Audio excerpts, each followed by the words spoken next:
If you've ever passed through the small town of Derry, Maine, you might have felt it. That strange stillness, that creeping quiet, something about the air, like it's holding its breath, waiting. They say Derry was founded in 1741, but the truth goes back far deeper, far darker.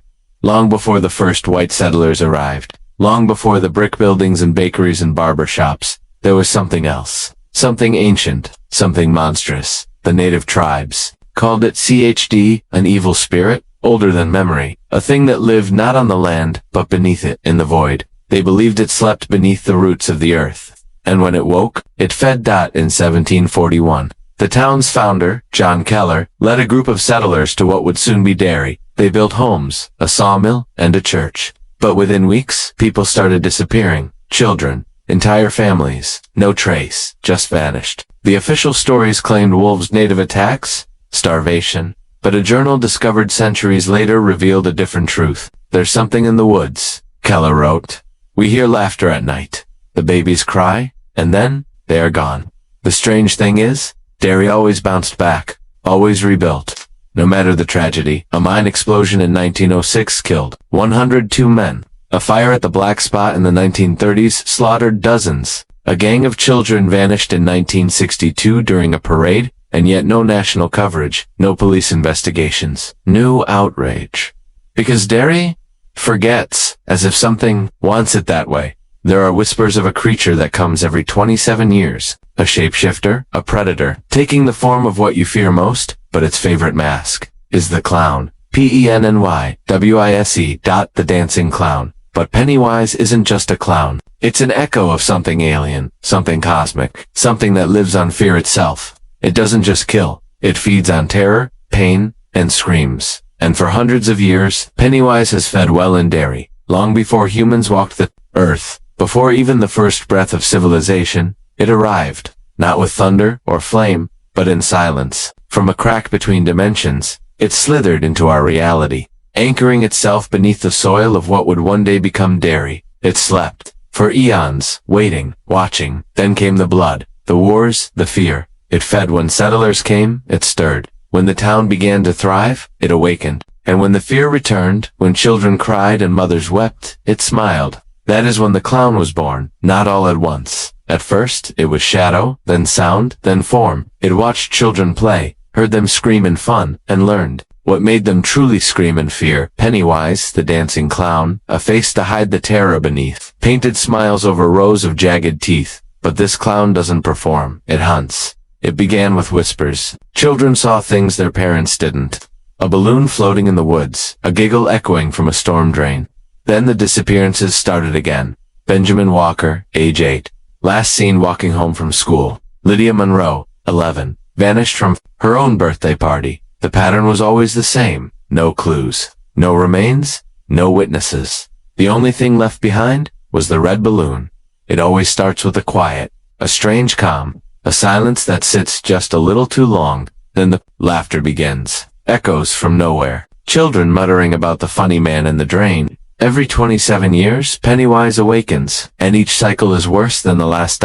Police records show sudden spikes in missing children reports. Newspaper articles vanish from archives. Witnesses move, away survivors forget. How can an entire town ignore such horror? Because Derry is not a town, it's a feeding ground. Every time it feeds, it changes, grows, learns. It isn't just horror that fuels it, it's belief. The more people fear it, the stronger it becomes. And so it waits. It was a rainy October day, when Georgie Denbrow ran down the street after his paper boat. He laughed as it floated through puddles. He didn't hear the giggle beneath the gutter. It slipped into the storm drain. He peered in. Two yellow eyes stared back. Hiya, Georgie, you want your boat? That moment was the catalyst. The first act of horror in a new cycle that his brother Bill searched for him endlessly. But there was nothing to find, just a ripped raincoat and the stain of blood near the curb. Georgie wasn't taken. He was devoured, slowly, as Pennywise whispered his name over and over in the dark. 7 kids, misfits, nobodies. But they saw the truth. They saw the clown, each haunted by their worst fears. A leper, a painting, a bleeding sink. Pennywise shaped itself to their terror. Together, they became the Losers Club. Together, they vowed to stop it. They confronted Pennywise deep in the sewers. They were just children. But children have one thing, it fears. Imagination. They believed they could defeat it, and belief is a weapon. They heard it, not enough to kill, but enough to make it crawl back into the dark. For now the air is cold. When I am assertive, the walls drip with slime. The smell of death is thick. The sewers beneath Derry are not pipes. They are veins. Veins that lead to its lair. Here, time breaks. Space folds. Reality bleeds. The losers descend once more. Now adults, their memories return. Every scream, every balloon, every nightmare, they follow the whispers. They follow the blood. They follow Georgie's voice.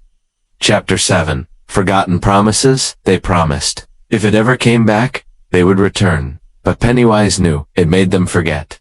Mike Hanlon remained. He remembered. And when the children started to vanish again, he called the others. One by one, they came home. But Derry had changed. Or maybe it never changed. The nightmares began again. Visions? Hallucinations? Or were they real?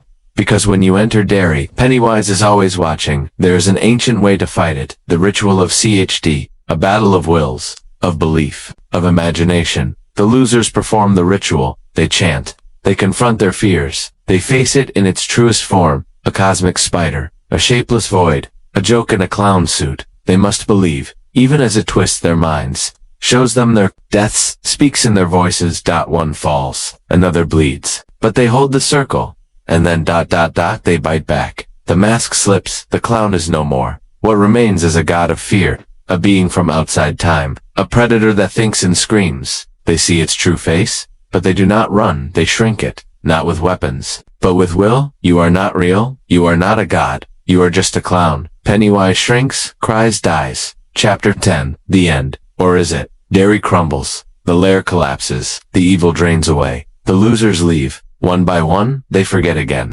It's better that way. But beneath the ground, a balloon floats, and laughter echoes because evil never dies. It only sleeps. Until you believe again, Pennywise will return when you least expect it.